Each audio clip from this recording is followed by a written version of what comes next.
여호수아 3장 4장에서 이스라엘 백성은 요단강을 건넜습니다. 요단 강물이 멈춰서고 이스라엘 백성이 마른 땅으로 건넜다는 사실은 모든 가나안 족속의 왕들에게 전해졌습니다. 그들은 이 소식을 듣고서 마음이 녹았고 이스라엘 자손들 때문에 정신을 잃었습니다. 전능하신 하나님이 함께하는 백성이 가나안 땅을 치려고 들어왔으니 그들은 공포와 두려움에 사로잡힌 겁니다.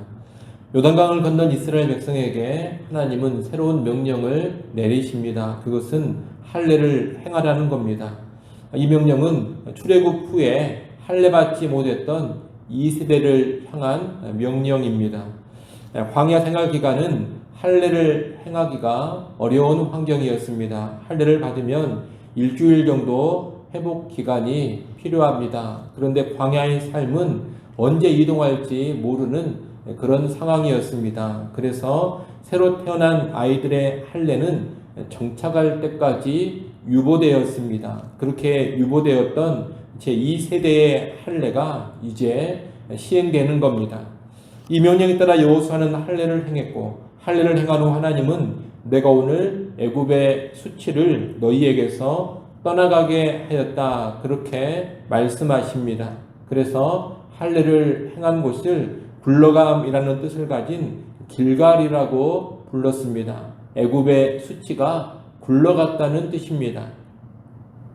여기서 말하는 애굽의 수치는 출애굽 1세대가 광야에서 모두 죽어버린 일과 연관이 있습니다.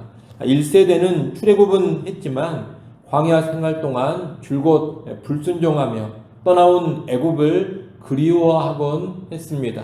다시 애굽으로 돌아가자 이런 말을 여러 번 하면서 여전히 애굽에 매여 있는 삶을 살았습니다. 그로 인해 그들은 약속의 땅 가나안에 들어가지 못하고 모두 다 광야에서 죽었던 겁니다.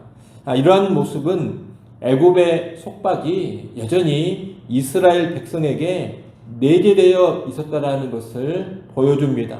몸은 나왔지만 정신은 여전히 애굽에 매여 있던 상태, 이것이 이스라엘에게 있던 애굽의 수치입니다. 또 출애굽한 1세대가 40년 동안 광야를 방황하다가 결국 광야에서 다 죽어버린 것을 보고 애굽 사람들이 얼마나 조롱했겠습니까? 기껏 출애굽을 했는데 광야에서 다 죽었다 이러면서 비웃지 않았겠습니까? 그런 조롱, 비웃음이 또 애굽의 수치입니다. 이렇게 애굽의 수치라는 것은 출애굽 1세대가 광야 생활 동안 여전히 애굽의 노예 정신에 붙들려 살았던 것, 그리고 광야 1세대가 전멸한 것으로 인해서 애굽 사람들이 조롱한 것을 뜻하는 겁니다. 그런데 이제 2세대는 온전한 순종 가운데 요단강을 건넜고 약속의 땅 가나안에 들어왔습니다. 그리고 이제 새로운 땅에서 할례를 행하면서 언약 백성의 정체성을 견고하게 확립했습니다. 바로 이 모습이 애굽의 수치가 떠난 모습, 달리 말하면 애굽의 수치에서 완전히 벗어난 모습입니다. 이스라엘 백성은 이제 더 이상 애굽의 삶에 연연하는 노예 정신으로 살지 않습니다. 광야를 헤매며 죽어나가는 자들도 아닙니다. 하나님의 언약 백성으로 자유인으로서 새로운 땅에서 새 출발을 하는 사람들입니다. 애굽의 속박, 애굽에 비참하면서 이제서야 완전히 벗어난 겁니다. 이를 통해서 우리는 신앙이라는 것은 그 내면 정신이 변화되고 새로워져야 제대로 된 것임을 배우게 됩니다. 몸은 애굽을 빠져나와서도 정신은 여전히 애굽에 매여 있고 걸핏하면 애굽을 그리워하는 것은 참된 언약 백성의 모습이라고 말할 수가 없습니다. 애굽의 노예 정신에서 완전히 탈피해야 합니다.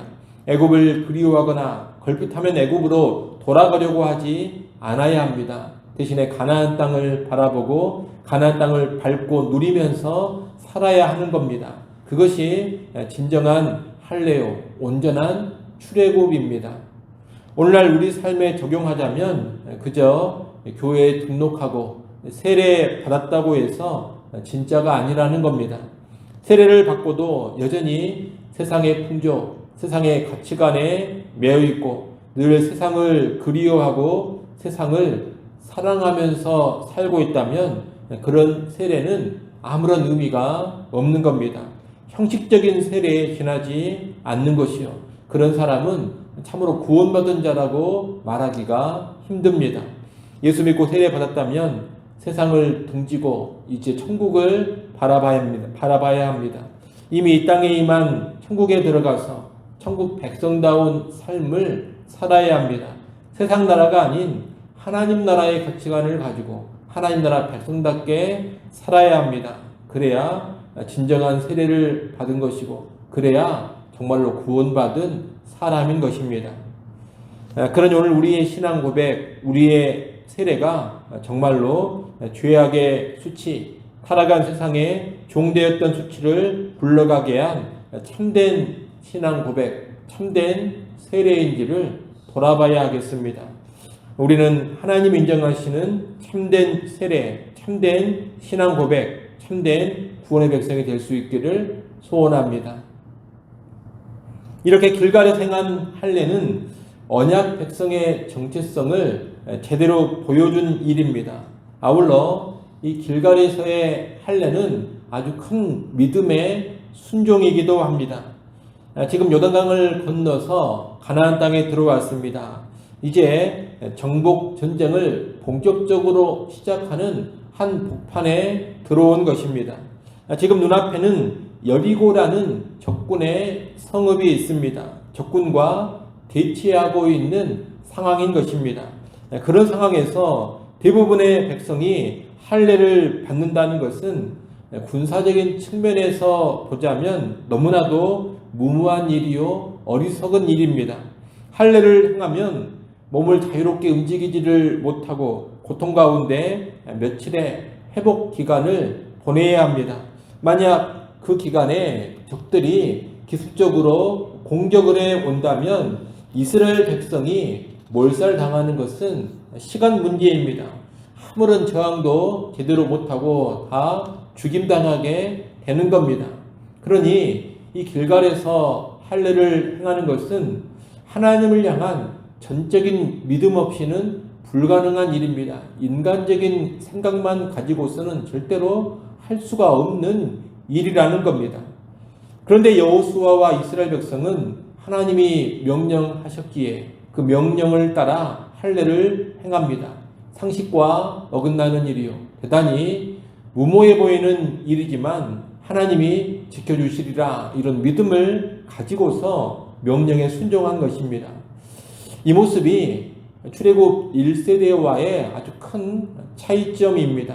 1세대는 하나님을 불신하면서 어려움과 위기 앞에서 언제나 불평을 하고 원망을 했습니다. 불순종으로 일관했습니다. 하지만 이 세대는 하나님을 전적으로 신뢰하면서 아주 부담스러운 명령에도 순종을 합니다. 이 세대는 믿음과 순종의 백성들인 겁니다. 이 모습이 또한 언약 백성다운 모습이라 하겠습니다. 오늘 우리에게도 하나님을 신뢰하고 하나님이 어떤 명령을 내리신다 하더라도 그 명령에 순종하는 모습이 있을 때 진정한 언약 백성이라고 말할 수가 있을 겁니다. 말씀 앞에서 세상적인 형편만 파악하고 인간적인 계산만 하고 있으면 안 됩니다. 하나님이 말씀하시면 상황을 뛰어넘고 인간적인 계산을 초월해서 믿음을 가지고 순종하는 사람이 되어야 합니다. 그래야 진정한 하나님의 백성, 언약 백성인 겁니다. 이어 이스라엘 백성은 가나안 땅에서 첫 번째 유월절을 지킵니다. 이스라엘 백성은 길갈에서 1월 14일 저녁에 유월절을 지켰습니다. 그리고 유월절 이튿날에 그 땅에 소산물을 먹되 유교병은 먹지 않고 무교병과 볶은 곡식을 먹었습니다. 유월절 이후에 7일간은 무교절로 무교병을 먹는 절기이기 때문입니다. 결국 이스라엘 백성이 유월절을 지키고 이어서 무교절도 지킨 겁니다. 이 유월절 무교절을 지킨 것도 언약 백성의 정체성을 분명히 보여줍니다. 지금 큰 전쟁을 앞두고 있습니다. 하지만 언약 백성이 하나님 앞에서 지켜야 할 절기를 그대로 지키고 있는 겁니다. 앞서 할례를 행한 것이나 지금 이 유월절, 무교절 절기를 지키는 것은 가나안 정복 전쟁이 그저 군사적인 전쟁이 아니라는 것을 알게 해줍니다. 이 전쟁은 거룩한 전쟁이요 여호와의 전쟁입니다. 그러니 군사적인 준비, 군사적인 전략 이전에 여호와 하나님 앞에 바로 서는 일이 필요합니다. 언약 백성답게 말씀에 순종해야 하고 언약 백성답게 구별된 거룩을 보여줘야 합니다. 그럴 때 전쟁의 승리를 하나님께서 주시는 겁니다. 오늘날 우리의 인생, 우리의 교회 사역도 똑같습니다. 우리의 인생, 우리의 교회 사역은 그저 인간적인 삶이 아니요, 그저 인간적인 일들이 아닙니다. 우리의 인생은 하나님이 주관해 가시는 삶이고 교회 사역은 하나님이 행하시는 일들입니다. 그러니 가장 중요한 것은 뭐냐? 하나님 앞에서 바르게 서는 일입니다. 순종으로 살아야 하고 거룩으로 살아야 합니다. 그것이 인생을 승리하는 비결이고 사역에 성공하는 비결입니다. 이를 유념하시고 인간적인 계획이나 준비, 어떤 인간적인 작전보다 언제나 하나님 앞에 바로 서는데 먼저 깨어있는 그런 성도들이 될 수 있기를 바랍니다. 그렇게 나아갈 때 우리의 인생에 승리가 찾아올 것이고 우리의 사역에도 부흥이 찾아오게 될 겁니다. 아울러 절기를 지키는 내용에서 특별히 12절에 보면 그 땅의 소산물을 먹은 다음 날 만나가 그쳤다고 합니다. 이제는 하늘에서 기적적으로 내려지는 만나가 아니라 노동을 통해 그 땅의 소산을 먹으면서 살아가야 합니다. 하늘에서 내려지는 만나도 은혜지만 노동을 통해 땅의 소산을 수확해서 먹는 것도 하나님의 은혜입니다. 동일한 은혜인데 은혜가 주어지는 방식이 다를 뿐입니다. 기적적인 만나가 그쳤다고 해서 하나님의 은혜가 그친 것이 아니고 하나님이 일하시지 않는 것도 아닙니다. 일상적인 방식으로 여전히 하나님의 은혜가 임하고 있고 여전히 하나님께서 일하고 계시는 겁니다. 이를 알고 우리는 기적과 일상에 관한 바른 이해를 가져야 하겠습니다. 자칫 잘못하면 우리는 눈에 보이는 기적적인 현상만을 하나님의 은혜나 하나님의 일하심으로 오해하기가 쉽습니다. 그러나 그런 생각은 대단히 잘못된 생각입니다. 기적과 일상 모두 다 하나님의 은혜요, 하나님의 일하심 가운데 펼쳐집니다. 우리는 이것을 마음 깊이 새기고 살아가야겠습니다. 그래서 기적 앞에서도 일상의 삶 앞에서도 늘 하나님을 의식하고 하나님께 감사하고 하나님께 찬양하는 그런 삶이 있어야 하겠습니다. 5장 13절부터서는 이제 본격적인 정복 전쟁이 펼쳐짐을 보여줍니다. 여호수아가 여리고에 가까이 이르렀을 때 칼을 빼서 손에 들고 있는 한 사람을 만납니다. 여호수아는 처음에 그가 누군지 몰랐습니다. 칼을 들고 있는 존재니 아군일 수도 있고 적군일 수도 있습니다. 그래서 너는 우리를 위하느냐 적군을 위하느냐 이렇게 묻습니다. 이에 그 사람은 나는 여호와의 군대 대장으로 지금 왔다 그럽니다. 정체를 알고서 여호수아는 그 앞에 엎드려 절하며 무슨 말씀을 하고자 하십니까? 이렇게 묻습니다. 그러자 15절의 말씀이 주어집니다. 5장 15절 말씀 같이 한번 읽어보겠습니다. 5장 15절 함께 읽습니다. 여호와의 군대 대장이 여호수아에게 이르되 내 발에서 신을 벗으라. 내가 선 곳은 거룩하니라 하니 여호수아가 그대로 행하니라. 아멘. 네가 선 곳은 거룩한 곳이니 신을 벗으라. 이런 말씀이 주어지고 있습니다. 그리고 여호수아 그대로 행했다고 합니다. 이 장면은 대단히 신비로운 장면입니다. 일단 여호와의 군대 대장이 온 것은 이 전쟁의 주체가 누구인지를 잘 보여줍니다. 이 전쟁은 여호와 하나님이 주체가 되시는 전쟁입니다. 그래서 여호와의 전쟁 이렇게 부르는 겁니다. 가나안 정복 전쟁은 이스라엘이 싸우기 전에 여호와께서 주체가 되셔서 여호와께서 앞서 행하시는 전쟁입니다. 하나님의 전쟁이요, 하나님에 의한 전쟁이요, 하나님을 위한 전쟁인 것입니다. 군대 대장이 한 말은 이 여호와의 전쟁에서 필요한 것이 무엇인지를 잘 가르쳐 줍니다. 바로 순종과 거룩입니다.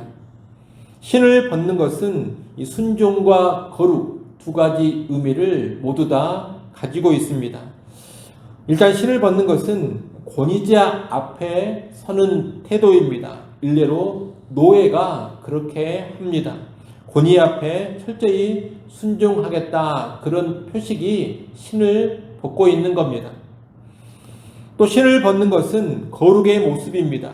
부정한 것이 묻은 신발을 벗고 맨발로 서는 것이기에 거룩을 나타냅니다. 이렇게 신을 벗는 것은 순종 그리고 거룩을 의미하는데, 이 순종과 거룩은 별개의 것이 아닙니다. 따로따로가 아니라는 겁니다. 순종함으로 거룩을 이루는 겁니다. 또는 거룩하려면 순종을 해야 하는 겁니다. 그래서 순종과 거룩은 동전의 양면과도 같은 것이고 언제나 함께 가는 것이다, 그렇게 말할 수가 있겠습니다. 여러분, 가나안 정복 전쟁은 여호와의 전쟁이기 때문에 다른 것이 필요하지 않습니다. 하나님이 싸워주시는 전쟁이기 때문에 인간의 힘이나 능력, 지혜가 필요한 게 아닙니다. 오직 무엇이 필요하냐? 순종과 거룩이 필요합니다. 오늘날 우리 역시 하나님의 백성이라면 우리의 삶과 사역이 하나님의 싸움, 하나님의 전쟁임을 기억해야 합니다. 우리는 하나님이 싸워주시는 인생을 살아가는 사람들입니다. 이런 우리에게 필요한 것이 무엇이냐? 바로 순종과 거룩입니다. 이를 알고 순종의 삶에, 거룩의 삶에 깨어있기 바랍니다. 그렇게 나아간다면 하나님께서 우리 인생길에 앞서 나가시며 우리 인생의 길들을 열어 주실 겁니다. 6장 2절부터 7절은 하나님께서 여호수아에게 알려주시는 여리고성의 공략 방법입니다. 먼저 제사장들은 언약궤를 메고 가는데 제사장 7은 7 양각 나팔을 잡고 언약궤 앞에서 갑니다. 그리고 그 언약궤 앞뒤를 군사들이 호위한 채 하루 한 번씩 여리고성을 돕니다. 그리고 7째 날에는 7번 성을 돈 후에 제사장이 나팔을 불고 나팔 소리에 맞춰 백성의 큰 소리로 외치면 성이 무너져 내린다는 겁니다. 이 여리고성은 대단히 강한 성입니다. 성벽이 아주 높고 두텁습니다. 그런데 이 강력한 성을 허무는 방법이 강한 군사력, 고도의 전략 이런 게 아닙니다. 하나님이 주신 방법에 대한 전적인 신뢰입니다. 사실 하나님이 주신 이 방법은 너무 황당해 보입니다. 따르기가 쉽지 않은 방법입니다. 이래 가지고 될까? 바보 같은 명령 아닌가? 이런 생각이 충분히 드는 겁니다. 그러나 여호수아는 하나님이 주신 명령, 하나님의 방법을 그대로 백성에게 전합니다. 그 방법을 철저히 믿고 있는 겁니다. 가나안 정복 전쟁의 승리는 이처럼 믿음으로 나아가는 데 달려 있는 겁니다. 정복 전쟁의 승리가 명령의 합리성에 달려 있지 않습니다. 명령하시는 하나님을 전적으로 신뢰하는 데에 달려 있는 겁니다. 하나님 말씀을 그대로 믿고 따르는 데서 승리가 옵니다. 그래서 하나님을 믿고 그분의 말씀대로 하는 것이 곧 최고의 힘이요, 최고의 능력이라고 말할 수가 있겠습니다. 여러분, 각종 지혜와 지식, 각종 기술과 기법, 각종 처세술이 있습니다. 그러나 최고의 지혜, 지식, 최고의 기법, 최고의 처세술은 하나님을 신뢰하고 그분 말씀대로 사는 것임을 꼭 기억하시기를 바랍니다. 그렇게만 나아가면 승리하게 됩니다. 가장 복된 길로 가게 됩니다. 이를 확신하시고 언제나 하나님을 전적으로 신뢰하면서 하나님 주신 말씀에 온전히 순종해가는 우리 모두가 될 수 있기를 간절히 소원합니다. 기도합니다. 하나님 아버지, 우리 인생에서 또 여러 교회 사역에서 하나님의 백성답게 행하게 하여 주옵소서. 오직 믿음으로 살게 하시고 순종과 거룩으로 살아가게 하여 주옵소서. 그래서 내가 힘겹게 싸워가는 인생이 아니라 하나님이 앞서 행하시며 하나님이 싸워주셔서 승리하는 인생, 성공하는 인생, 복된 인생, 그러한 교회 사역 되게 하여 주옵소서. 아버지 하나님, 또 귀한 주일 허락하셔서 감사합니다. 기쁨으로 예배하게 하시고 하나님께 영광이 되게 하시고 하늘의 은혜를 받아 누리는 복된 하루 되게 하여 주옵소서. 성탄 예식을 통하여서도 신령한 은혜 안에 깊이 잠기는 우리 모든 성도들이 되게 하여 주옵소서. 우리 주일학교 모든 모임에도 은혜의 하나님 함께 하셔서 교회의 다음 세대들을 더욱더 견고하게 세워 주옵소서. 예수님의 이름으로 기도드리옵나이다. 아멘.